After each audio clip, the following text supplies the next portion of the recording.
Welcome to Motive Power Monday. I'm Mike Ostertag. Let's get started. Okay, now that we got the sides all ready and everything, we're going to start putting doors on. I downloaded an enlarged drawing from Trainiacs.net. I'll put the website right up there. And we're going to check the model against the drawing here. It's off by a little bit, but hey, that's okay. It's going to be close enough. Let's give this 2 thumbs up. Let's get our hands dirty and start getting to work. Okay, I'm going to take my digital caliper here, and I'm going to measure out that first door. I'm going to use the side with the little points on it so that I can get a little closer to accurate measurement on how wide these doors should be. All right, I've got this first door just about measured. I'm going to take a look and see exactly what we got here. And 0.253. Hey, you know what? Evergreen makes a 0.250 10,000 styrene strip. I think we'll use that. How's that sound? Okay, I got a test strip cut out already to see how the door is going to, for width-wise, just to check the width of the door against the drawing. And that looks pretty good, so let's keep on moving. Thumbs up again. Okay, we're going to count out our doors. Looks like we got 14. Okay, next thing we're going to do is we're going to get our chopper set up.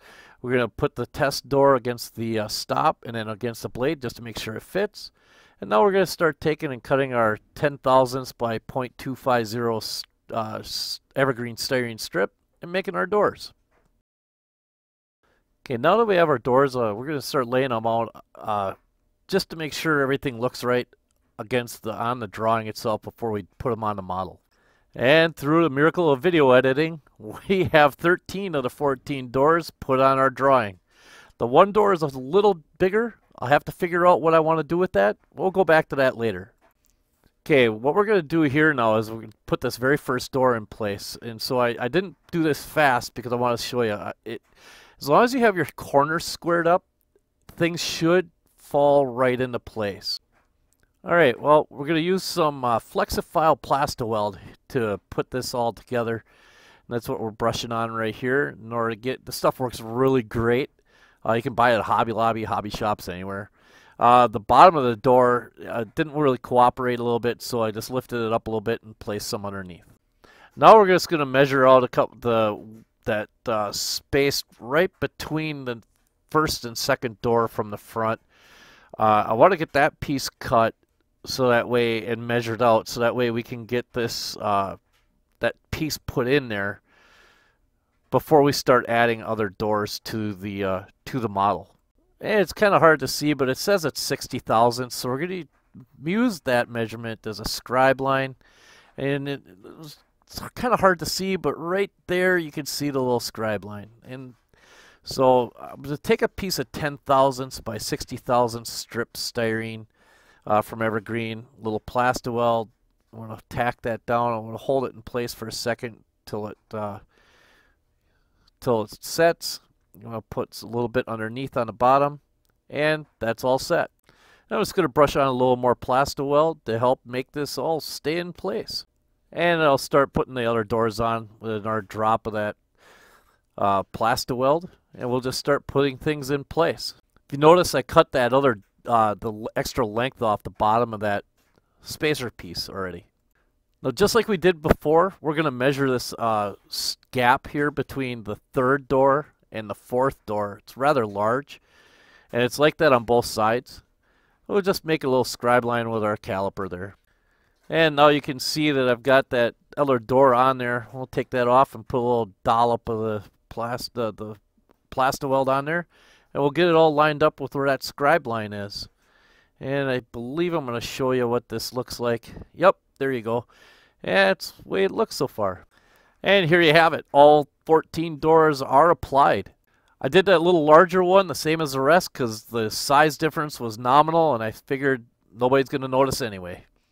So now I'm going to go and take a piece of 10,000 strip styrene and sheet styrene, actually, and I'm going to just put a little of that Plastaweld down, and I measured that out for that big old gap, and then we're just going to smooth the bottom off a little bit.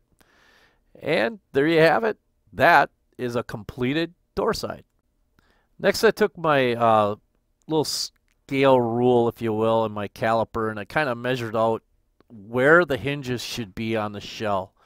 And I just went and I made pencil marks all the way along here, and there should be 3 rows of them when it gets done. And here you can see I'm working on the bottom one. If you look close, I already got the top one done. We'll get the middle one done. The top and the middle will be where the top of the hinge is, and the bottom one will represent where the bottom of the hinge is supposed to be. And speaking of hinges, this is how I made them. And yes, I cut them all. What I did is I took a piece of double-sided tape on my larger scale rule, just laid it down on top of there, and then I just picked an arbitrary line on the 0.05 millimeter section of the ruler, and I just press fit a piece of 5 thousandths strip styrene that's about 60 thousandths wide. Marked off 4 little marks there, and cut all the hinges to that length, because those are what the hinges actually started to measure on the drawing. Well, once I got all these cut, it's time to put them in place on the locomotive.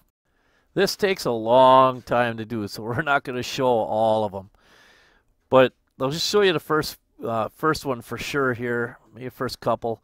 And just place it where I want it with the tweezers. Take a little bit of the plastic weld and then reline it up before it sets, and then I'm going to go back over it eventually with more Plasti-Weld. And we're going to do the next one as well.